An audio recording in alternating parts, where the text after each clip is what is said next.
Hi there, fellow loom knitters. Ever wondered what would happen if you took a regular stitch and started playing around with it? What would happen? Well, as a knitwear designer with several patterns available on Ravelry, I actually do that quite frequently. Today, I've chosen to focus in on the linen stitch, and I'm going to share with you the results I got. Not all great, gotta tell you. That's how we level up though, right here. The three kinds of linen stitches that we're going to take a look at today are a traditional linen stitch, a broken linen stitch, and then a ribbed linen stitch. And then one surprising discovery that went from, what the, to, oh, wait a second, I might be able to work with this. I'll quickly demonstrate how to create each variation of the linen stitch step by step. And all you lefties out there, focus on the top part of the screen. That section's just for you. Once completed, we'll compare them and examine their subtle differences, as well as what went wrong and why. I'd like to point out that I don't look at this section as a failure, because I learn just as much, and sometimes more, from unforeseen results. Often, this is where growth happens. This is where we level up.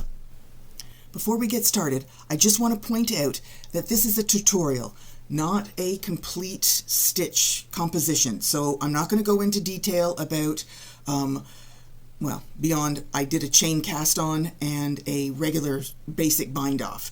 So, oh, and I also added a 2-peg border to hopefully bring out the stitches a little bit more. But beyond that, I'm not going to go into detail. But not to worry, because at the end of this video, I've got links to other videos where I do actually dive deep into those details. So I got you covered. The traditional linen stitch is composed of two different stitches. There's the knit stitch, and there's also the purl and back stitch, which is essentially a non-stitch because you're not actually working the yarn. So here's what I mean. Let's take a look. From the back, I've E-wrapped one peg and then the next. I begin with the standard purl, and instead of creating a new loop, I put it in back, hence the purl in back. Since I have my working yarn below the existing stitch, I pull it up and over the peg, not actually working the peg at all. When I'm changing directions, I alternate the stitches, which makes this a 2-row repeat. Now, I wrap the empty peg and continue on to work the previous row's E-wrap and purl and back that same peg. Wrap the next one and purl and back.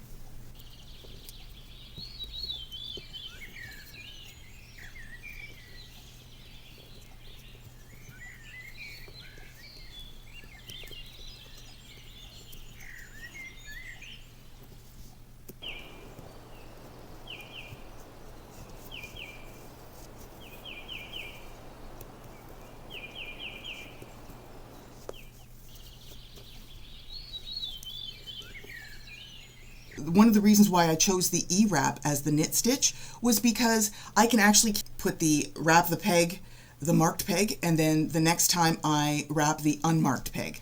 Just one way of keeping track.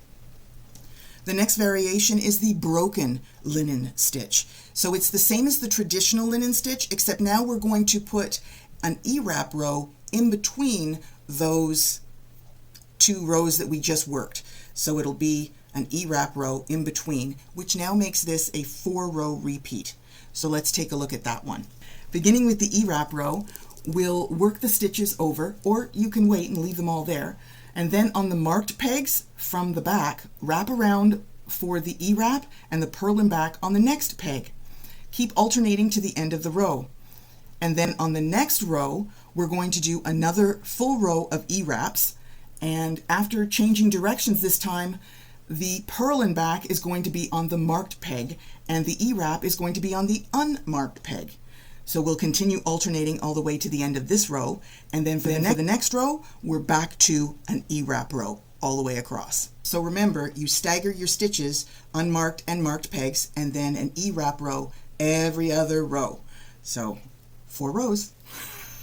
Sometimes to keep track of this pattern, after an E row, I will only knit over the ones that correspond with the upcoming pattern, and that way I can keep track of what the next row is going to look like.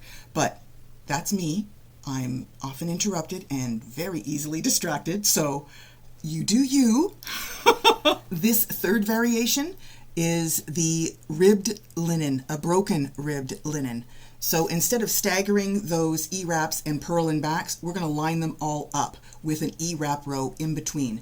This makes it a 2-row repeat. So beginning with an E-wrap row, then work the stitches over, or you can wait.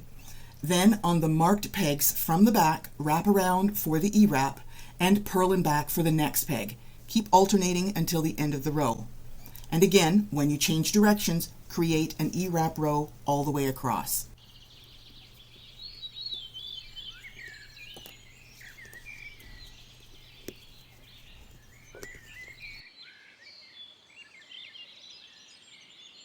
Repeat this pattern until you're satisfied. Thankfully, this is a really easy pattern to read. So when you look at the right side of your pattern, look for the yarn in front, because that's actually the yarn in back stitch that you were working. So the yarn in front is the bar, the straight bar across, and wherever you find that, you'll know where you've been and where you're going.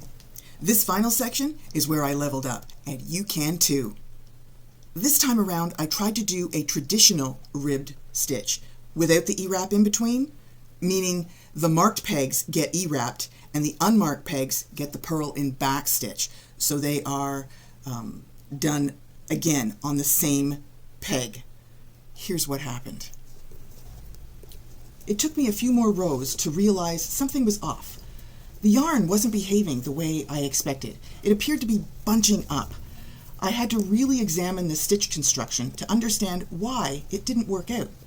So I worked a few more rows so that I could get a better look at what was going on.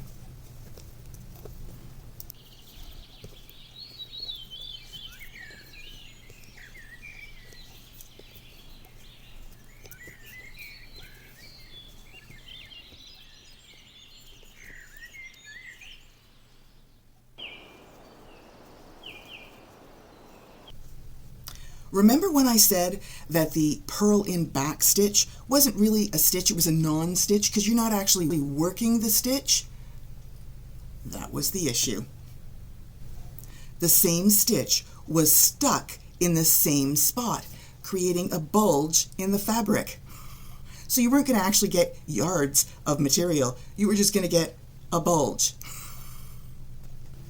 However, it would be good if you were looking for a collar or a cuff.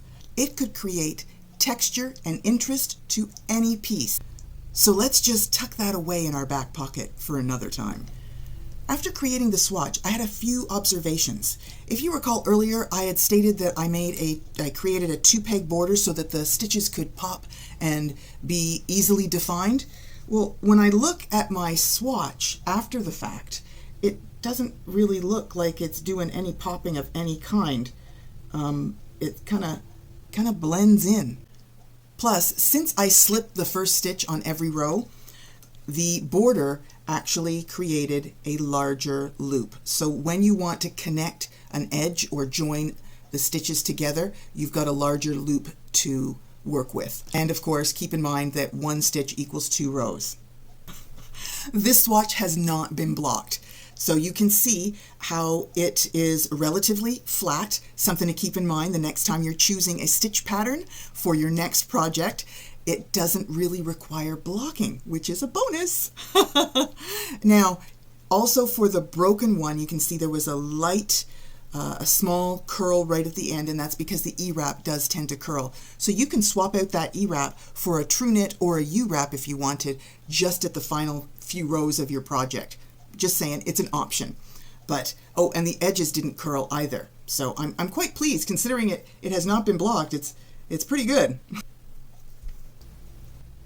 I encourage you to create your own linen swatch using different loom gauges and different yarn weights so that you can see how the fabric works up and what it looks like at a different gauge and with your favorite yarns. Also, do yourself a favor and put a tag on your swatch saying which yarn you used with which loom. Your future self will thank you. I want to thank you for joining me today. If you found this video helpful or surprising watch this next video for more ways to level up your loom knitting. So until next time, I'm Stacey from Stitches by Stacey. Thanks again for watching.